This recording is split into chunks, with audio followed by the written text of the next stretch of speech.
paz do Senhor, que a graça e essa paz esteja sobre a sua vida, não só hoje, mas para todo sempre, em nome de Jesus. Estamos aqui mais uma vez para gravar mais uma lição da nossa escola bíblica dominical, para aprendermos mais um pouco dos caminhos do Senhor. Para você que não me conhece, eu sou a Kellen Cristina, professora da escola bíblica dominical aqui na Igreja Assembleia de Deus, Madureira, Campo de Turvânia. Meu pastor presidente é o pastor Wida Marques Luiz de Oliveira e a minha pastora é a pastora Arlene Gonçalves. Que Deus abençoe a vida deles, que Deus possa estar conduzindo cada vez mais a vida dos meus pastores, de toda a sua família, em nome de Jesus. E nós trabalhamos aqui com as lições da revista Betel, editora Betel. Estamos no quarto trimestre de 2021, finalizando aí na reta final, finalizando o ano, já está acabando, nossa! E até aqui nos ajudou o Senhor. E o tema do quarto trimestre foi a epístola de Paulo aos Efésios, o livro ali de Efésios, uma exposição sobre as riquezas da graça, da misericórdia e da glória de Deus. Nós temos aprendido muito e hoje vamos trabalhar aqui com a lição de número 12.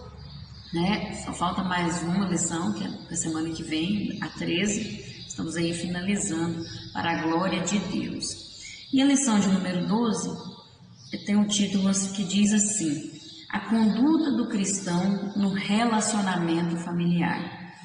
Vamos aprender muito aqui sobre a palavra de Deus, Como viver no nosso lar, como esposa, como esposo, como filho, como pais, Vamos aprender aqui através dessa mensagem. O texto áureo nos diz assim: honra teu pai e a tua mãe, que é o primeiro mandamento com promessa. Efésios 6:2. Verdade aplicada. Praticar os princípios da palavra de Deus no relacionamento familiar contribui na construção de um ambiente saudável. Quer ter um relacionamento, um casamento saudável, um relacionamento familiar saudável? É praticar os princípios da palavra de Deus, os princípios estabelecidos por Deus. Isso é muito importante para nossas vidas. Os objetivos desta lição são estes: ensinar a submissão como um princípio divino, apresentar as qualidades do amor sacrificial e mostrar a importância da obediência e da honra. Os textos de referência se encontram em Efésios, capítulo 5, os versículos 22 e 25, e capítulo 6, os versículos do 1 ao 4. Mas eu te aconselho você ler aí no capítulo 5 de Efésios, do 22 ao 33, e o capítulo 6, do 1 até o 9. Você faça um estudo desses versículos, juntamente com a oração, porque o Senhor vai falar com você, o Espírito Santo vai te iluminar, vai te dar um entendimento da palavra de Deus, amém? Vamos ler aqui o que está disponível. Vós, mulheres, sujeitai-vos a vossos maridos como ao Senhor. Vós, maridos, amai vossas mulheres, como também Cristo amou a igreja e a si mesmo se entregou por ela. Vós, filhos, sede obedientes a vossos pais no Senhor, porque isto é justo. Honra teu pai e a tua mãe, que é o primeiro mandamento com promessa, para que te vá bem e vivas muito tempo sobre a terra. E vós, pais, não provoqueis a ira vossos filhos, mas criai-os na doutrina e admoestação do Senhor. Amém? Glória a Deus por isso. Que palavra maravilhosa, Vamos agora estar orando. O motivo sugerido aqui pela nossa revista é que nós oremos pela unidade no seio familiar, A união é que faz essa unidade. Sem a união não tem como haver unidade. Então vamos orar por isso, Senhor, meu Deus, eterno Pai, neste momento agora, diante da Tua presença, eu estou aqui para fazer a Tua obra, Senhor. Senhor, quem faz essa obra é o Senhor. Não sou eu que faço. Eu sou apenas um instrumento nas Suas mãos. E se a minha vida te serve, então usa-me conforme o Teu querer e a Tua vontade. Mas que a Tua palavra seja falada, seja pregada, e que a Tua palavra chegue às vidas e essas vidas possam ser transformadas, porque o poder está na Tua palavra, e essa palavra ela é apta para corrigir, ela é apta para consolar, ela é apta para orientar, para conduzir as nossas vidas. E através dela nós podemos aprender como viver em união para que a nossa família tenha unidade, Senhor.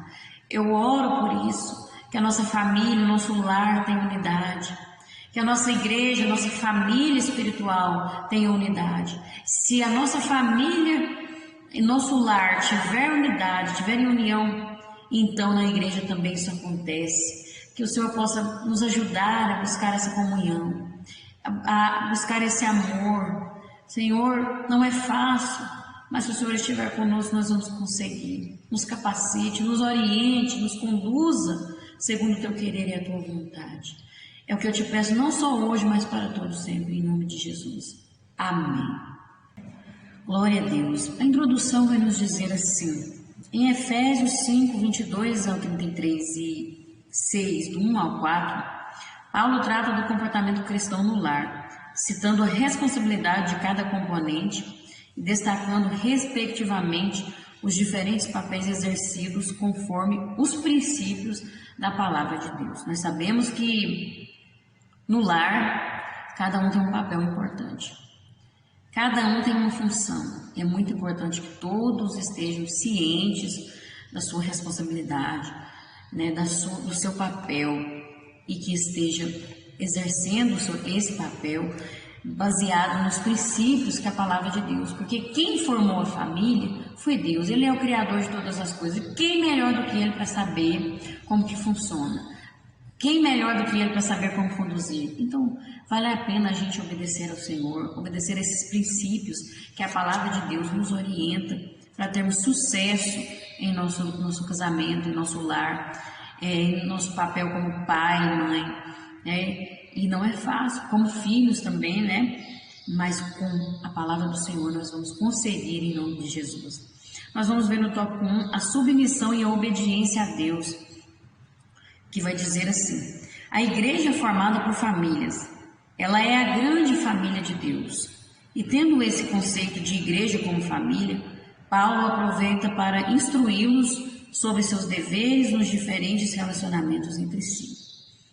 Tópico 1.1 vai dizer a submissão como um princípio.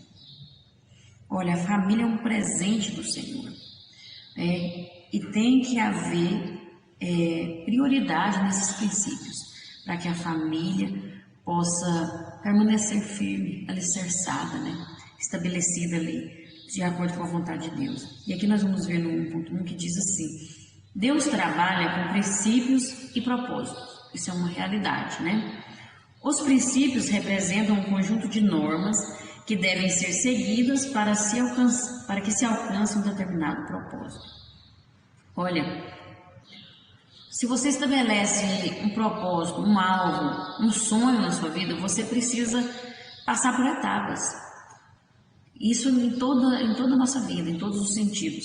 Você precisa passar. Se você tem um sonho de ter um emprego, de passar no concurso, de se formar, você tem que seguir normas, você tem que seguir princípios, etapas para chegar até aquele alvo, aquele objetivo. Deus também trabalha dessa forma. Na verdade, nós trabalhamos assim, nós buscamos isso porque esse princípio vem de Deus, né? Tudo vem dele, tudo começa nele, né? Então, o ser humano ele necessita de regras, ele necessita de limites, ele necessita de normas, de orientações para seguir. O ser humano necessita disso. Isso é comprovado psicologicamente, pela psicologia, que o ser humano necessita desde criança. Nós vamos ver mais na frente sobre as crianças. Mas princípios são necessários sim nas nossas vidas. Mas nós precisamos valorizar os princípios da palavra de Deus, porque aqui está a verdade. Aqui está a verdade. E a submissão é um princípio que Deus estabeleceu. É um princípio divino. E nós vamos entender um pouco mais na frente sobre isso. Aqui continua dizendo: alguns princípios bíblicos estabelecidos por Deus em sua palavra ainda são desconhecidos ou mal entendidos por muitas pessoas que contraem o casamento. A pessoa entra no casamento sem saber qual que é o princípio da submissão. não entende ainda, mau entendimento, né? Ou é desconhecido da pessoa. E então acontecem muitas frustrações, muitos problemas, né? Porque a pessoa ainda não sabe. Nós devemos compreender que as leis que regem o casamento não são humanas. Não foi o homem ou a mulher que estabeleceu, mas foi Deus. São divinas, porque Deus é que é o idealizador da família. Foi Ele que criou a família, foi Ele que fundou a família. Então, isso vem dele. E nós precisamos entender isso. A filosofia secular desconhece totalmente ou não leva em conta o propósito pelo qual Deus uniu homem e mulher. Eles ditam seus próprios credos, leis e costumes, sem se importar com os princípios divinos, e por falta de conhecimento, a sociedade vive chafurdando no pecado e no engano a cada dia. Olha, isso é uma realidade, né? Querem seguir de acordo com o que pensam, com o que acham, e na verdade por trás de tudo isso o inimigo está tentando confundir, tentando denegrir a palavra de Deus, a imagem de Deus no ser humano. Então ele cria confusões, ele cria um mal entendido, e aí é onde acontece todas essas coisas que nós vemos aqui que acontecem na sociedade. Mas nós não somos da sociedade, nós somos um povo de Deus. Aqui, essa palavra aqui é para quem é crente, é para quem já tem entendimento, e para quem não tem, pode ouvir também e vir procurar entender e vir para essa família. Nós vivemos essa palavra. O princípio da submissão está em tudo aquilo que foi criado por Deus, não é só no casamento, em tudo aquilo. Veja que existem autoridades governamentais, autoridades espirituais, né, que são os pastores, que são os bispos, que são aquilo, e nós temos, eles têm que estar submissos a Deus, sujeitos a Deus, e cada um sujeito a ele, cada um sujeito a uma autoridade. E este princípio também se aplica ao casamento. É importante no casamento. Enquanto a esposa deve submeter-se ao marido da mesma forma que ao Senhor, que jeito que é isso? Com espontaneidade, com carinho, amor e companheirismo. E aí o marido deve amá-la não somente isso, mas ele deve dar a sua vida por ela. Olha que interessante isso, olha que importante a função, o papel de cada um ali no casamento. E nós vamos ver aqui que um faz com que o outro aconteça. É algo mútuo, é mutuamente, né? E isso é muito importante. E por outro lado, a autoridade do marido não é independente, está sujeita à autoridade divina. Tá vendo? Que existe o princípio da submissão em tudo, né? Ele está sujeito à autoridade divina. E o mesmo acontece com os filhos, que devem sujeitar-se à autoridade dos pais no temor do Senhor. Olha que maravilha! O princípio da submissão está em todos os sentidos, né? Dentro da igreja, nos lares, em todos os lugares. É necessário ver esse princípio. E no ponto 2, vamos ver aqui uma submissão com consciência. A sujeição da qual Paulo se refere é uma atitude espontânea, porque é uma sujeição baseada no amor e no temor do Senhor. Ela não é cega, é totalmente consciente. Olha, é espontânea, por quê? Não é obrigado, não é por obrigação, mas é por amor também que acontece a submissão. É por amor, por isso que fala que é espontânea, né? Baseada no amor e no temor do Senhor e com consciência. A mulher tem consciência do que ela está fazendo. É uma decisão que ela toma, né? Por quê? Porque o esposo a ama. Tem um amor que nós vamos ver mais na frente, né? E aqui nós vamos ver também que da mesma maneira que a esposa crente se submete a Jesus Cristo como seu Senhor, no trato, no carinho, no compromisso e juntos na mesma missão, também deve se submeter ao seu marido, Submissão quer dizer estar debaixo da mesma missão. Como submissão significa colocar-se debaixo da missão de outra pessoa. Então você vai se colocar debaixo da missão, do mesmo jeito que você aceita o propósito de Deus, a missão, o alvo do Senhor, você se submete à vontade dele, ao querer dele, porque você sabe que é o melhor, você também vai submeter a missão do esposo. Mas nós vamos ver que a missão do esposo também é importante. Que missão é essa? Nós vamos entender, né? Quando marido e mulher estão sobre o senhorio de Cristo, o resultado será sempre harmonia e consistência. Olha que maravilha, né? Tem que todos estar... Se o marido é submisso ao Senhor, a esposa, ele vai amar a esposa como Cristo amou a igreja, e automaticamente a esposa vai ser submissa. Ela vai reconhecer esse amor, ela vai se sentir amada e vai ser submissa ao seu esposo. E olha o que acontece: harmonia, consistência. Então, você vive um relacionamento maravilhoso, um relacionamento verdadeiro, você vive de verdade, né? Não de aparência, vive de verdade, né? E a submissão é estar debaixo da missão de outra pessoa. Há uma importância prioritária dada àquele com quem se casa. Olha, o tanto que é importante você saber com quem você vai casar, né? Com quem você vai casar. Porque se for um casamento no Senhor, e não é permitido outro tipo de casamento ao crente, tem que ser no Senhor, né? Não pode haver julgo desigual, o crente contra o descrente, porque dá problema, dá briga, dá muitos problemas. Então não é permitido. Mas se é no Senhor, então deve-se entender, antes de se comprometer, que essa obediência que não tem nada a ver com a escravatura. Não é escravidão. Olha, você vai casar com sua esposa, ela não é sua escrava. Você não obriga ela a fazer nada. É de forma espontânea. Você tem que amá-la. A esposa submissa, ela consagra a sua vida a apoiar o marido dentro da missão dele. Olha que maravilhoso isso. Ah, mas irmã Kelly, qual que é a missão do marido? Meu esposo, a missão dele, eu não sei. Nós vamos ver lá no tópico 2. Qual que é a missão do esposo? O que Deus estabeleceu para o esposo? Vamos acompanhar aqui que você vai entender. Amém? No 1.3, a submissão como propósito divino. O Deus que criou todas as coisas conhece perfeitamente como elas devem funcionar. Claro, né? Ele sabe todas as coisas, foi Ele que fez. Por esse motivo, colocou cada coisa em seu devido lugar.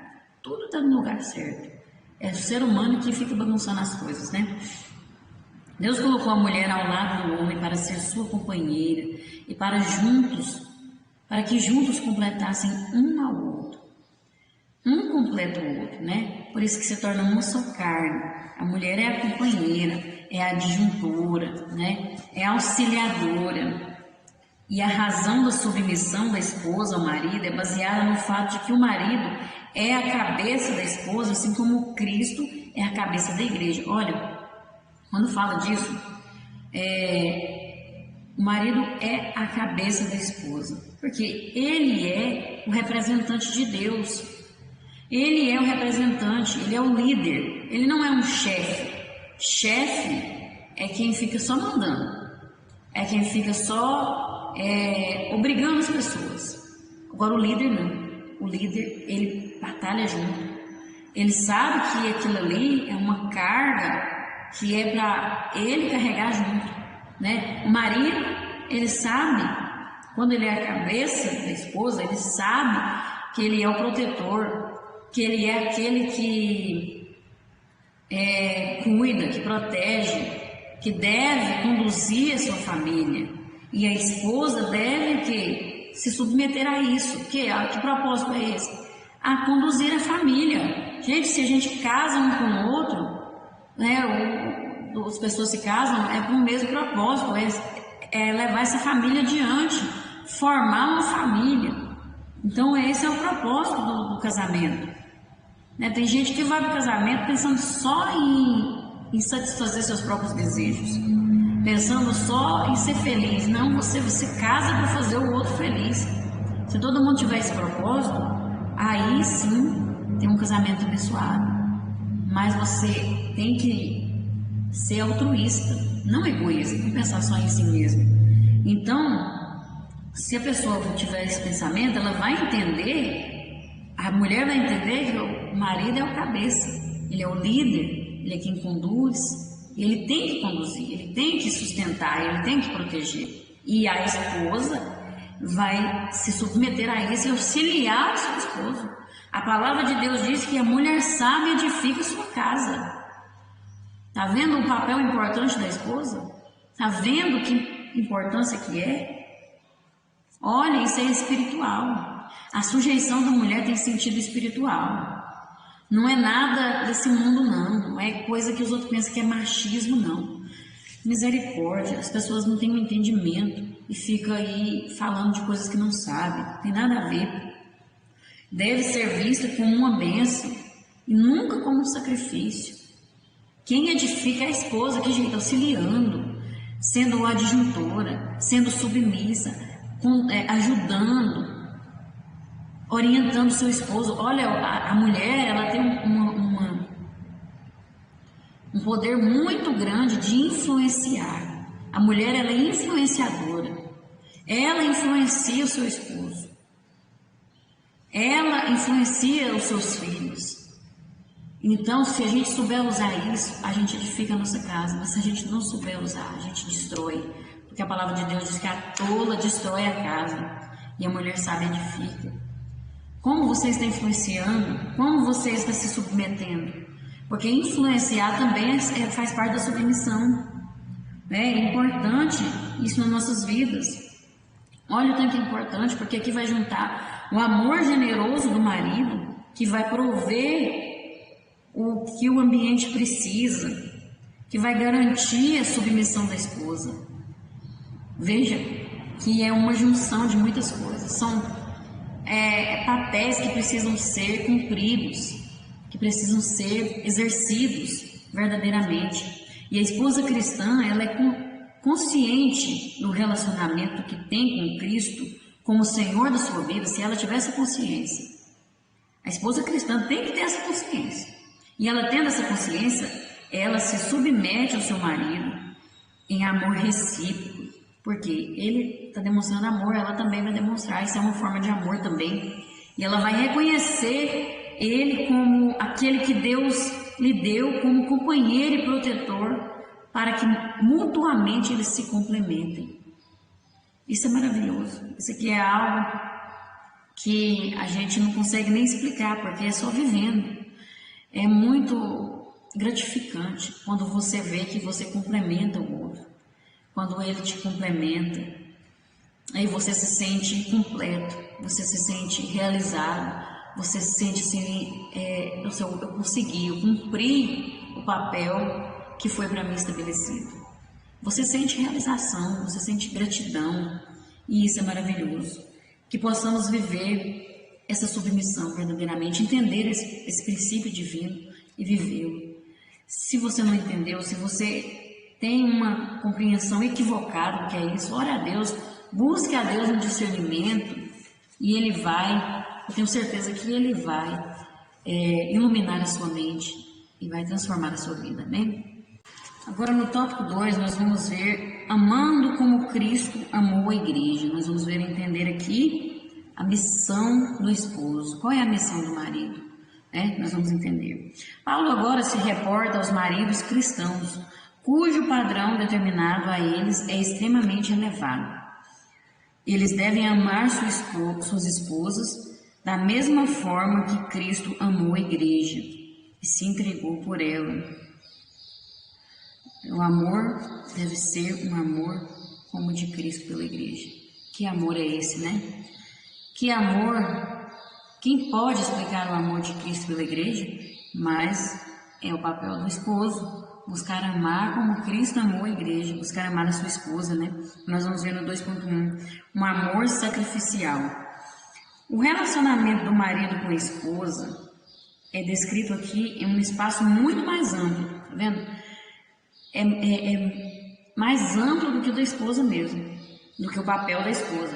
Talvez precisamente por causa de sua maior responsabilidade. Sempre o esposo tem uma maior responsabilidade. Mas hoje em dia a gente vê tantos papéis trocados. Infelizmente isso tem acontecido. Muitos esposos, muitos homens não têm assumido essa responsabilidade. E as mulheres estão sobrecarregadas. E ao mesmo tempo elas querem pegar essa responsabilidade. Elas estão querendo, algumas pessoas querendo igualdade, mas tem que entender que cada um tem um papel diferente. Não dá para ser igual. Deus fez cada um diferente um do outro e com papéis diferentes. A gente tem que entender isso. E aí fica essa bagunça. Fica a gente frustrado, fica a gente sem saber quem que é, quem que eu sou, o que eu tenho que fazer, fica desorientado. O povo está tudo desorientado. Por quê? Porque está essa bagunça. Mas nós vamos entender aqui, porque nós somos o povo de Deus, nós seguimos esses princípios para ter sucesso em nosso relacionamento, né? Torna-se claro que no papel da esposa, a palavra-chave é sujeição, enquanto a do homem é amor. No entanto, não estamos falando de qualquer amor. Não se trata de amor romântico ou platônico, não se trata disso. Se trata de algo muito mais profundo, vai muito além, algo de muito mais peso e valor. É um amor sacrificial, que sempre busca o bem da esposa e se ocupa em cuidar dela e agradá-la. Olha isso, em obediência à vontade de Deus e seguindo o exemplo de Cristo em relação à sua igreja. Olha isso. Precisamos examinar, será que nós estamos vivendo isso aqui que nós estamos aprendendo hoje? Será que eu como esposa estou vivendo essa submissão? Será que você como esposa está vivendo essa submissão? Você como marido está vivendo esse amor? Está buscando, lutando para amar a sua esposa dessa forma? Mas um grande exemplo de amor sacrificial é Jacó, né? Jacó, ele amava tanto Raquel que se sacrificou durante 14 anos, trabalhando para tê-la como esposa, porque ele foi enganado, né? O pai de Raquel falou: você vai trabalhar 7 anos e depois eu vou te entregar Raquel como esposa. E ele trabalhou 7 anos. Quando finalizou no casamento, foi entregue a filha mais velha, que era Leia. Ele foi enganado. E aí quando ele foi lá reclamar, o pai de Raquel, Labão, falou assim: não, agora você vai trabalhar mais 7 anos com Raquel, porque aqui a gente casa primeiro a filha mais velha. E aí então ele trabalhou 14 anos com Raquel, porque ele amava ela. Desde o começo ele se apaixonou, teve um amor por ela. Não foi só paixão, mas foi amor mesmo. Esse amor aqui, ó, esse amor sacrificial, porque ele se sacrificou por amor a ela. Olha que lindo isso, olha que maravilhoso. O verdadeiro amor cristão não procura os seus interesses, não é egoísta. Um marido submisso a Cristo e cheio do Espírito Santo, com muito bom grado, fará o que for necessário para que sua esposa possa servir e glorificar a Cristo no lar. Olha o que é esse amor. Será que você está vivendo esse amor? Está dedicando esse amor à sua esposa? Como vai exigir a submissão se você não ama? Tem que cumprir cada um o seu papel, não é verdade? No 2.2, um amor protetor e purificador. Para ilustrar o tipo de amor que o marido deve demonstrar por sua esposa, o apóstolo nos apresenta as ações empreendidas por Cristo como um sinal de seu amor pela igreja. Olha o que Cristo fez. Ele a amou, se entregou, a santificou e a purificou para que pudesse apresentar para si mesmo. Cristo fez tudo isso pela igreja. Que maravilha! Glória a Deus, louvado seja o nome do Senhor. Essas são as evidências da plenitude do amor verdadeiro. O amor verdadeiro, pleno, total. Olha que amor maravilhoso é esse, que lindo! Dessa forma, desse modo, a razão do amor especial e autêntico de Cristo pela igreja foi sua santificação. Cristo buscou melhorar a igreja. fazer com que ela fosse santificada, se tornasse pura, imaculada, né? E da mesma forma, olha, o amor do esposo tem que ser assim para com a esposa. Com a santificação da igreja, Cristo procurou consagrá-la e separá-la para ele com um propósito divino. E essa santificação foi o resultado de havê-la purificado pela lavagem da palavra. Pela palavra, ela foi lavada. Pela palavra, ela se tornou pura. Ela foi purificada, ela foi separada para Cristo. O grande segredo da ilustração da lavagem de água para a purificação é que tudo isso foi feito para que a igreja fosse apresentada ao próprio marido. Que a palavra de Deus diz, né? Para apresentar a si mesmo. Né? Ele cuidou dela, ele zelou dela, santificou ela, separou ela. Não foi para o mundo lá fora, não foi para qualquer coisa, mas foi para ele mesmo, para a sua própria glória, a glória de Deus. Isso aqui estamos falando da igreja do Senhor. Olha o que acontece, agora indo para aqui o esposo e a esposa. Aqui o exemplo, a igreja, ela é beneficiada pelo cuidado que ele, Cristo, como marido, tem com ela. E ele tem como benefício de seu trabalho uma esposa purificada, santificada e bela. Ou seja, todo investimento que um marido faz para sua esposa redunda em grandeza para si mesmo e vice-versa. Olha, se o marido cuida da esposa, né, ele quer ver a sua esposa bem vestida, elegante, se alimentando bem, ele elogia ela, isso tudo é cuidado, isso tudo é amor. Isso é um benefício para ele mesmo. Vai voltar-se para ele mesmo, porque ela vai se sentir amada, ela vai se sentir valorizada, né? E as pessoas vão olhar e ver, olha, aquele esposo tem uma mulher bonita, olha que elegância, olha tanto que é um casal bonito, uma mulher virtuosa, esse esposo tem, né? Ele é abençoado.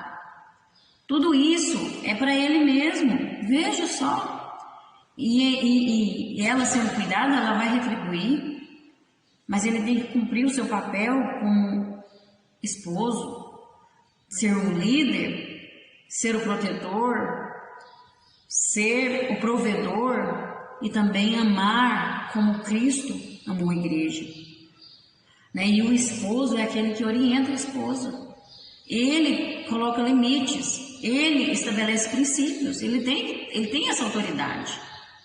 Porque ele tem que, da mesma forma como Cristo purificou a igreja, santificou-a, conduziu, está sempre fazendo isso, da mesma forma o esposo também tem que amar a esposa de forma a santificá-la. Tudo para a glória de Deus, tudo isso é para a glória de Deus. Para a honra e glória do Senhor. Então o esposo precisa fazer isso. O esposo precisa observar a sua esposa, como ela se veste, precisa conduzir ela, meu amor. Você precisa vestir uma roupa que mostre o caráter de Deus na sua vida. Ô meu bem, vamos colocar outra roupa, né? Às vezes a mulher coloca uma roupa que está expondo o seu corpo. Isso desvaloriza ela e ao mesmo tempo desrespeita o seu marido. E ele quer que ela seja valorizada. Então ele vai com amor conduzi-la, ele vai com amor santificá-la. Ele vai orientá-la e ela vai se submeter porque ela é amada, ela se sente amada, ela se sente valorizada e ela vai se submeter a essa missão, a esse propósito que é de permanecer na família em unidade, essa família em união.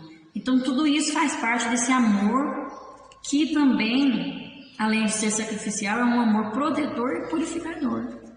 E tem muitas outras coisas, porque isso aqui é muito profundo. Se a gente for entrar, precisava de falar sobre isso aqui profundamente em um encontro de casais, em um culto de ensino, em uma escola bíblica, assim. Só esse aqui, ó. Só esse tópico 2. Cada tópico é uma escola bíblica. né? Porque é muito profundo, mas eu não vou tomar muito tempo aqui porque o tempo é pouco, mas na sua escola, você com seu professor, tire dúvidas, converse, ali tem mais tempo, né? Ali é o lugar de você tirar dúvidas, de você entender, se você não entendeu, questionar e procurar entender a palavra de Deus. Nós vamos ver no 2.3, um amor sem limitações. O amor verdadeiro é aquele que cuida, protege e conduz sempre à melhora e ao crescimento. Assim é o amor de Cristo por sua igreja. Ele está sempre limpando, corrigindo, purificando, santificando e conduzindo a altos níveis. Não é rebaixar, não é humilhar. Né? Tem gente que acha que porque submissão tem que humilhar a esposa, tem que humilhar a mulher, ainda mais na frente das pessoas. Infelizmente a gente vê muitos casos de gente que sai humilhando a sua esposa na frente das pessoas. Isso é muito triste. Que amor é esse? Não tem amor. Essa pessoa não tem amor. Tem que amar. Assim como Cristo amou a igreja. Cristo nunca humilhou a igreja. Na verdade, ele a exaltou, ele levou ela a níveis mais altos.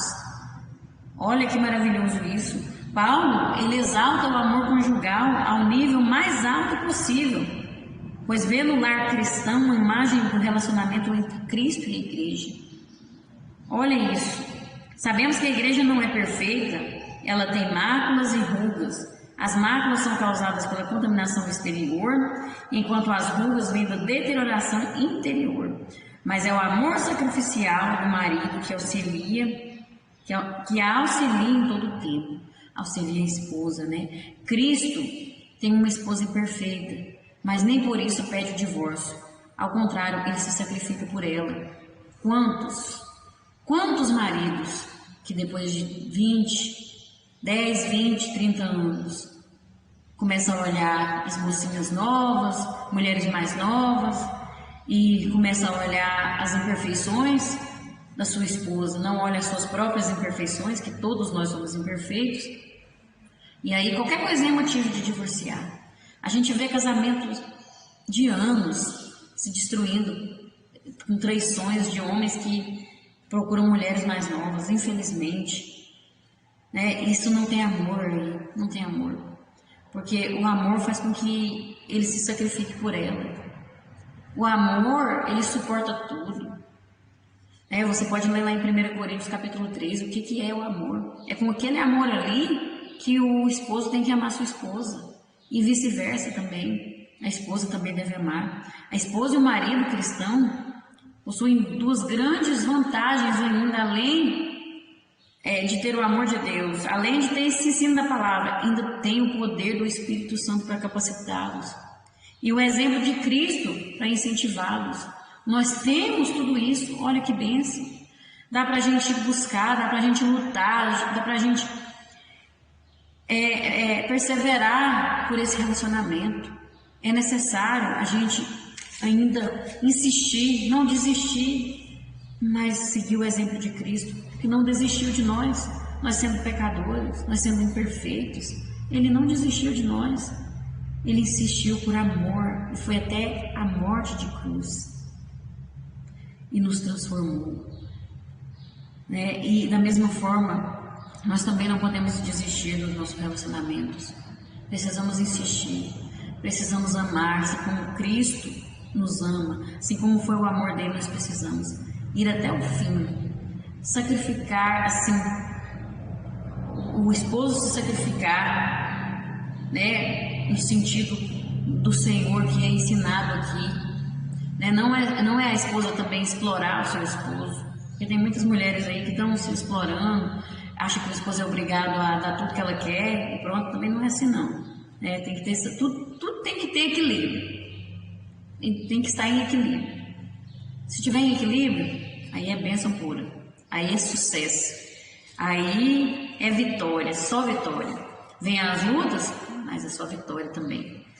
Então nós precisamos viver essas verdades, esses princípios estabelecidos por Deus, que são muito importantes para nos sustentar, para sustentar nossos relacionamentos e vivermos uma vida vitoriosa aqui nessa terra e ainda alcançarmos a salvação.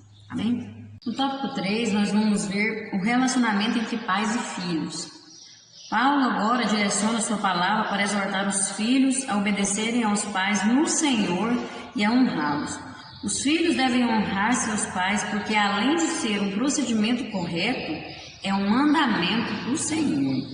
Nós vamos ver aqui no 3.1 a obediência, o dever dos filhos. Os filhos devem prestar obediência a seus pais porque, além de lógico e apropriado, é justo diante de Deus.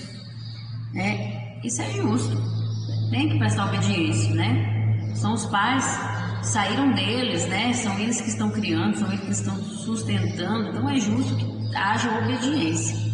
É justo obedecer aos pais não apenas porque corresponde ao caráter divino manifestado através de sua vontade para o homem, então não é só porque é a vontade de Deus, não é só porque é um caráter, tem caráter divino porque é a vontade de Deus, mas também porque essa atitude irá redundar em benefícios morais, físicos e espirituais. Tem benefícios. A obediência traz benefícios. A obediência é necessária na vida do ser humano. E é algo que é uma dificuldade enorme do ser humano, porque o ser humano é desobediente por natureza. Mas é necessário nós lutarmos para obedecermos. E os filhos devem sim obedecer os pais. A obediência aos pais faz parte da lei natural que Deus escreveu em todos os corações humanos. Deus estabeleceu o ser humano para ser obediente, mas infelizmente ele desobedece. Mas o que Deus estabeleceu na vida do ser humano é para ser obediente. E a obediência é um princípio que deve ser ensinado, incutido na mente ali de nossos filhos, para que lá no futuro também seja repassado em suas novas famílias, para os seus filhos, para os nossos netos, bisnetos e assim por diante. Precisamos ensinar, porque a criança não precisa de ser ensinada a ser desobediente, porque já nasce com isso. Nós precisamos ensinar esse princípio, o princípio da obediência para os nossos filhos. Você não precisa ensinar a criança a ser egoísta, a ser ignorante, a ser... como que fala, a ser uma pessoa malvada, não. Você não precisa ensinar. Isso já é do ser humano, dessa natureza caída. Nós precisamos ensinar o contrário, a ter amor ao próximo, a ser humilde, a obedecer, a respeitar. Tudo isso somos nós, como pais e mães, que ensinamos para os nossos filhos. E a obediência é um princípio divino. E Deus o instituiu porque a natureza humana é rebelde, independentemente da idade, seja ele adulto, criança. A rebeldia é da natureza humana e não obedecer, ir contra a normas, a limites, a princípios. Isso é do ser humano. Veja que muitas vezes a gente gosta do que é errado. Muitas vezes a nossa carne quer o que não é certo, o que é proibido, porque é da nossa natureza, E Deus estabeleceu esse princípio, mesmo com essa natureza nossa sendo tão pecaminosa, porque tem jeito sim de obedecer. Tem, através do nosso esforço, de nós buscarmos a palavra de Deus e querermos realmente obedecer. Tem como. E isso é ensinado desde pequenininho. Com os nossos filhos, nós precisamos ensinar, inculcar na cabeça deles, colocar diante deles todos os dias o ensino da palavra de Deus, mostrar para eles o que é o certo e o que é errado, que eles devem fazer o que é o certo e não o que é errado. Ensinar, não desistir de ensinar os nossos filhos. A Bíblia ordena isso, que nós ensinemos os nossos filhos para que quando eles forem mais velhos, não se desviem do caminho do Senhor, não se afastem da palavra de Deus. E tudo começa com a obediência e a honra aos pais. Tudo começa aí. Nós ensinarmos nossos filhos a honrar aos pais e a obedecer, aí eles vão crescer e nunca vão se desviar desse caminho e vão viver verdadeiramente a palavra de Deus. Amém? E no 3.2, a honra aos pais. A palavra honra, do grego timao, significa valorizar, estimar, dar preço alguma coisa, né? Dar preço a alguma coisa. Honrar os pais é, acima de tudo, respeitá-los. Reconhecendo a sua autoridade dada por Deus, né? Que foi Deus que deu autoridade como pai e mãe. E quando o filho respeita e reconhece a autoridade que o pai tem, que a mãe tem, porque foi estabelecido por Deus, aí ele está honrando. Isso é honrar, né? E não é só obedecer, mas também dar amor, respeito e fazer pelos pais tudo o que estiver ao nosso alcance, nós como filhos, né? Fazer para os nossos pais tudo o que estiver ao nosso alcance para dar a eles o que é melhor, o de melhor para os nossos pais. É assim que nós, como filhos, eu como filha também, né? E os nossos filhos, devemos ensinar os nossos filhos isso desde pequenos, a honrar pai e mãe, a honrar as pessoas, a honrar a Deus acima de todas as coisas, nós devemos. E isso é muito importante. Implica respeito e consideração em amor. Olha, não é medo, não é pavor. O filho não pode ter medo do pai e da mãe, ele tem que ter respeito, ele tem que ter amor, consideração. Porque quando o filho tem medo, quando o pai não está ou a mãe não está, aí ele mostra quem que ele é. Aí eles aprontam. E aí eles não estão nem aí, nem não obedecem nada. Mas quando o filho tem consideração, tem respeito, tem amor, o pai pode sair, a mãe pode sair, pode ficar sozinho, que eles são obedientes, eles honram o seu pai e a sua mãe. E isso vem com a promessa de Deus para a vida deles. Se honrar e obedecer o pai e a mãe é uma promessa de Deus, né? Essa obediência dos filhos é uma das evidências de que conhecem a Deus e estão buscando agradá-lo, resultando assim em bênçãos especiais de Deus para eles, que são essas promessas. Olha, quem conhece a Deus, quem está buscando agradar a Deus, obedece. Obedece a Deus em primeiro lugar e obedece o pai e a mãe. Honra seu pai e a sua mãe. Isso é um sinal da pessoa que conhece a Deus, da pessoa que respeita, que ama a Deus acima de todas as coisas. É um sinal. Agora, aquele que não obedece, aquele que não respeita o seu pai e a sua mãe, que na hora que o pai não está, aí faz o que quer, que na hora que a mãe não está, pronta, não conhece a Deus, nunca conheceu a Deus, está indo no caminho da perdição. E não vai ter essas bênçãos que Deus tem para a vida da pessoa, porque, olha, esse é o primeiro mandamento com promessa. Paulo nos ensina isso. Primeiro mandamento com promessa: honra teu pai e a tua mãe. E logo após a obediência, o que vem? Logo após a obediência a honra, Paulo escreve duas coisas importantíssimas. Olha o que é.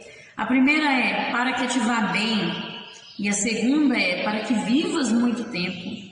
A promessa diz respeito a um presente e a um futuro. Olha que bênção. Você vai viver bem, para que te vá bem, que você tenha sucesso na sua vida, você tenha sucesso na sua carreira profissional, na sua vida espiritual, em todos os sentidos, no seu casamento, nos seus relacionamentos. É isso que Paulo está dizendo. E também para que o seu futuro tenha sucesso. Fala de salvação, fala das bênçãos eternas também. Olha que maravilha que essa promessa, que esse mandamento com promessa, vale a pena a gente cumprir isso, vale a pena obedecer e honrar os nossos pais. Vale a pena porque é justo diante de Deus e porque é recompensativo. Amém? E no 3.3, a responsabilidade dos pais diante dos filhos. Nós vamos ver aqui que na época de Paulo, a lei romana dava poder absoluto ao pai e ele poderia vender os seus filhos como escravos, poderia fazê-los trabalhar em seus campos acorrentados, olha isso. Podia até mesmo submetê-los à pena de morte. Olha a autoridade, o poder que o pai tinha sobre o filho, né? Poder absoluto sobre o filho. Essa exortação de Paulo, quando ele diz não trazer ira aos vossos filhos, que a palavra de Deus fala, né? Ele fala lá, não provoqueis a ira aos vossos filhos. Essa exortação traz um ingrediente importante para os relacionamentos entre pais e filhos, ingredientes que estão sendo muito necessários para nossas vidas. O que o apóstolo diz aos pais é para ter cuidado, não ser severo, não irritar os filhos, Não levar os filhos ao extremo de ficarem zangados e cheios de raiva, porque isso é um dos problemas mais sérios hoje em dia. Porque essa situação, irritar os filhos, tem muito sentido. Pode ser um abuso físico dos pais para com os filhos. Isso tem acontecido muito nos nossos dias. Violência contra a criança, contra o adolescente. Isso é muito triste. Não pode haver esse tipo de coisa. Misericórdia, nós somos crentes, irmãos. Nós não precisamos não podemos ter essa atitude, não. Né? E também não pode haver um tratamento abusivo, negligente por parte do pai, porque isso vai confundir o filho. Isso vai confundir. E você não está dando um exemplo bom para o seu filho. Abusivo, né? Se querer se aproveitar do filho, botar o filho para trabalhar demais. Tem muitas mães que só quer ficar no celular e joga o filho para trabalhar, para fazer as coisas, serviço de casa, e só quer ficar de perna para cima. Outros pega o celular, soca ali no filho para entreter o filho e deixa lá para ocupar tempo, não dá amor, não dá atenção, não dá nada. Tudo isso aqui é provocar a ira no filho. Tudo isso aqui. E ainda a negligência. Às vezes deixa o filho até sem comer, não cuida do filho, não tem amor. É só um objeto ali. Não tem importância nenhuma para a vida da mãe ou do pai. Infelizmente. São descartáveis, parece, né, para eles. Infelizmente isso tem acontecido. Não pode haver isso no nosso meio, irmão. Nós temos que fazer diferença. Misericórdia, o sangue de Jesus tem poder. O filho cresce confuso, o filho cresce com a mente transtornada, com a mente sem saber qual é a função do pai, da mãe. E ele vai crescer e ele vai saber o que ele vai ser? Não, ele vai ficar desorientado, né? Vai causar problemas emocionais, vai despertar ressentimentos, vai trazer consequências infelizes para toda a família e ainda para a igreja. Isso atinge a igreja também. Traumas para a criança. Nós precisamos ouvir isso aqui. E uma coisa muito importante, dar exemplo. Como eu vou cobrar do meu filho, da minha filha, das minhas filhas, o que eu não faço? Isso aqui provoca muito a ira dos filhos, né? Eles estão vendo as nossas atitudes. Nós, como pai e mãe, precisamos dar exemplo aos nossos filhos. Viver o que nós falamos, viver aquilo que nós pregamos, viver verdadeiramente aquilo que ensinamos para os nossos filhos. Precisamos, nossa, isso é muito difícil, nós precisamos nos policiar todos os dias, vigiar demais, pedir misericórdia para Deus, sabedoria, porque não é fácil. Olha, a demonstração de Paulo é para que os pais criem seus filhos na disciplina e na advertência do Senhor. Se ele ensinar o caminho de acordo com a palavra de Deus e viver esse ensino, aí o filho aprende. O filho aprende verdadeiramente. Aí você vai ter só alegria, você vai ter só orgulho do seu filho. Não vai ter sofrimento, não vai ter decepção. Nós precisamos. Cabe aos pais a responsabilidade de instruir os filhos no conhecimento da palavra de Deus. É importante mostrar a palavra de Deus, instruir. Olha, você não pode fazer isso. Olha que é a casa do Senhor, respeite a casa de Deus. Tenha respeito, tenha reverência. Você não pode ficar correndo para lá e para cá. Olha, você tem que respeitar seu coleguinha. Você não pode ficar xingando, abusando do seu colega com desrespeito. Olha, meu filho, você tem que fazer isso. Você tem que amar a Deus acima de todas as coisas. Olha, você tem que ter um comportamento diferente das seus coleguinhas lá da escola. Você tem que fazer a diferença. Tudo isso nós precisamos ensinar para os nossos filhos. Não é a escola, não é a tia lá da salinha. Não, somos nós, como pai e mãe, que precisamos ensinar para os nossos filhos. O conhecimento da palavra de Deus é nós que passamos para eles. A responsabilidade é nossa e depois Deus vai cobrar de nós, porque os filhos nossos não são nossos, são do Senhor. Ele só colocou em nossas mãos para cuidarmos deles. E como você está cuidando? Os pais cristãos são obrigados a cumprir zelosamente a instrução de seus filhos, porque é a tarefa apropriada para que Deus lhe deu, e nisso ninguém pode substituí-los de maneira adequada ou completa. Nós precisamos. Será que estamos cumprindo esse papel? Precisamos, né? Examinar a nós mesmos e viver isso aqui. Não é fácil, mas se nós formos para a oração, se nós buscarmos no Senhor, Ele vai nos capacitar, Ele vai nos conduzir. vai guiar os nossos passos. O Espírito Santo está aí para nos auxiliar, a palavra de Deus está aí disponível para nos orientar. Então nós conseguiremos sim, em nome de Jesus. E a conclusão nos diz assim: não existe melhor receita para a felicidade do que seguir a princípios que a Bíblia nos ensina. Isso é uma verdade, né? Fato. Instruída pela palavra de Deus, a família terá sempre forças para vencer, além de paz e bem-estar. Vai ser uma família que vai viver em harmonia e sucesso. É um sucesso tão maravilhoso, não é sucesso terreno, não. É sucesso que vai além da nossa compreensão. Algo inexplicável, mas que é maravilhoso. Não tem explicação, mas a gente pode sentir e é maravilhoso. Que possamos viver verdadeiramente essa palavra, esforçar para viver ela, que não é fácil, mas se Deus está nos dando essa palavra, porque tem como sim. Através da ajuda do Espírito Santo, do que Jesus já fez na cruz do Calvário, nós podemos sim chegar mais perto de Deus, cada dia mais, em nome de Jesus. Que Deus te abençoe, Deus abençoe a sua família, a sua casa, seu lar, que Deus te recompense, que o Senhor te abençoe e te guarde, né? Como diz a bênção arônica, que o Senhor te abençoe e te guarde, que o Senhor faça resplandecer o seu rosto sobre ti e tenha misericórdia de ti, que o Senhor levante o seu rosto sobre ti e te dê a paz, não só hoje, mas para todo sempre. Amém? E até a próxima, se Deus assim nos permitir e se Jesus não tiver voltado. Deus recompense todos vocês que têm acompanhado, que curtiu, que compartilhou, que comentou, que se inscreveu nesse canal. Que Deus te recompense, não só hoje, mas para todo sempre. Em nome de Jesus. Amém.